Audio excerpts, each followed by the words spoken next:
So here's the dilemma. If God already knows what you're going to do tomorrow, do you actually have a choice?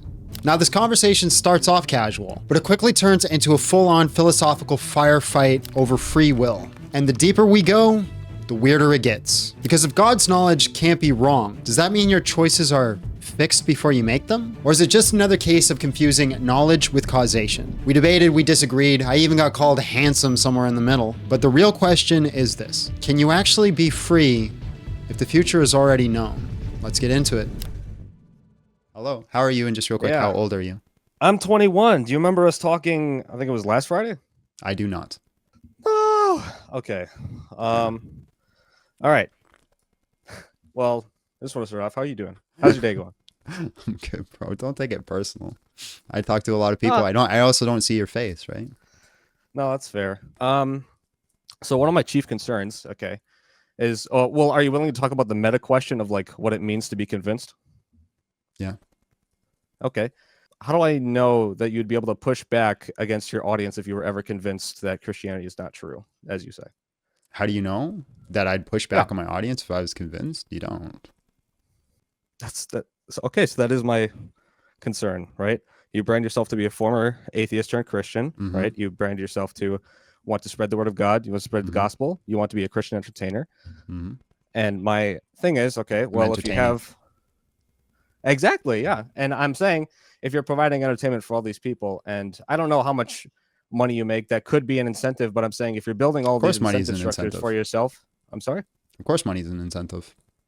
Yeah, okay, so then I'm asking, if you built all of these incentive structures that like incentivizes you to keep this position, no matter if you're convinced or not, how do I know that if you've ever been convinced, you would like... It'd probably be content creator like self-unaliving, right?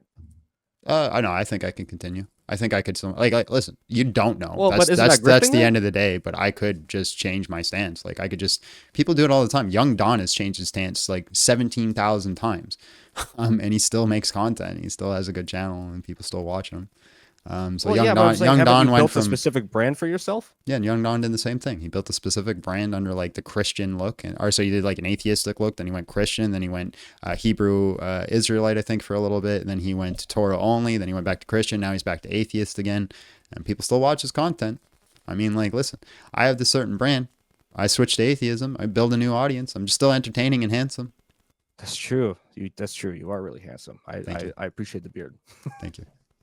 Okay. All right. Well, I guess that was one of my concerns. I guess you're right. I can't really know if that's how you brand. But okay. The other thing is, I wanted to talk about theological fatalism. Right. Sure. What do you think about that? I don't know. Tell me what it is. Okay. Let's see if I can get my notes.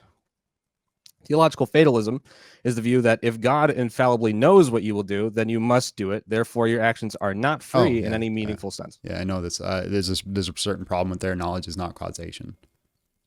Yeah, no, I 100% agree. But he's also completely certain, right? Yeah, so knowledge is not causation. Yeah. Okay, we're talking past each other. Hold on.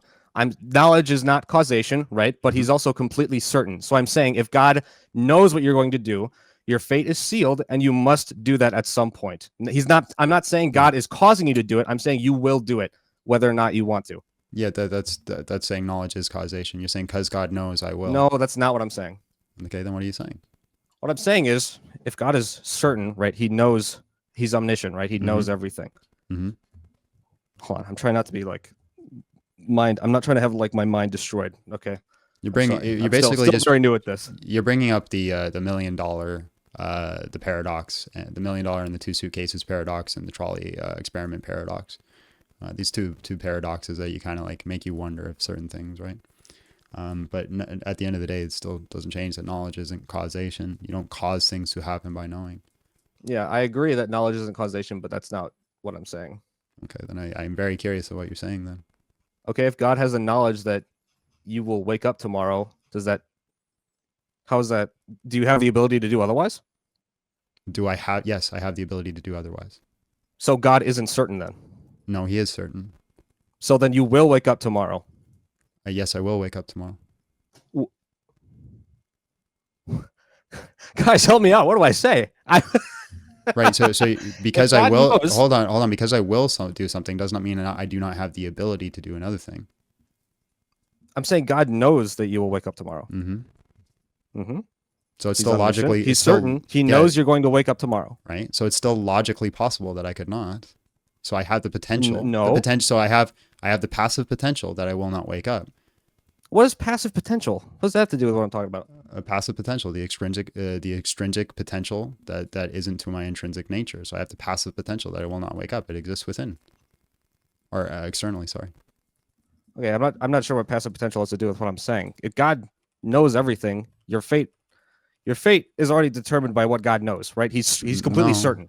Because No? it's you're arguing for like a deterministic point of view. I'm arguing for fatalism. But those are two separate things. That God exists within inside of time, and he's simply a fortune teller. That's not the case. God exists outside of time and has observed all things. You're saying God exists outside of time? And has observed all things. This is why he knows. Okay. Pull up more notes. Sorry. Right. So a good analogy that's used all the time is that if I travel into the future and I watch you eat a sandwich, I travel into the past and I know in the future you're going to eat a sandwich. Doesn't mean you're caused or required to eat a sandwich. I just have knowledge. Okay, but we still know God's knowledge is infallible, complete, and fixed, right? Fixed? What do you mean by Yes. fixed? That would if it's not fixed, then that would imply God is not certain. Well, I'm just asking you what you mean by fixed. I'm not saying it's not. I'm asking a clarifying question. We're doing semantics. I thought we were arguing theological fatalism. Fixed is unchangeable truth about the future.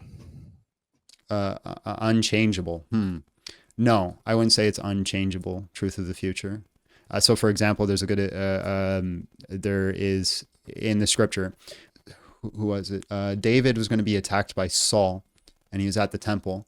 And so, if David would have stayed at the temple, Saul would have unalived him. God gave him that prophecy, says, if you stay at the temple, Saul will unalive you.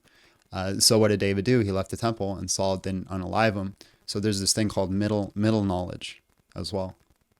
Okay, middle knowledge, is this the idea that God knows not just everything that is, but everything that could be, right? Yeah, this is your potentiality. This is that passive potential I was talking about.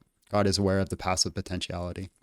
Okay, so sorry, I gotta lock in. Okay. If counterfactuals are true before you created, then he'd say no in them, right? If God knows what you'll freely choose before you exist, that means your free choice is already fixed. You can't alter it because then God would be wrong. So they aren't really free choices. They're fated behaviors labeled as freedom. Yeah, that's implying that knowledge is causation. How? Because it's saying that because God knows, you will do. That's knowledge is causation. That's saying his knowledge is causing the event to happen. I'm not sure. I don't know how we're getting back to knowledge is causation. Well, because that's what you said. God knows this, so therefore it will happen. Knowledge if God's knowledge cause. cannot be wrong, then his knowledge functionally fixes the outcome.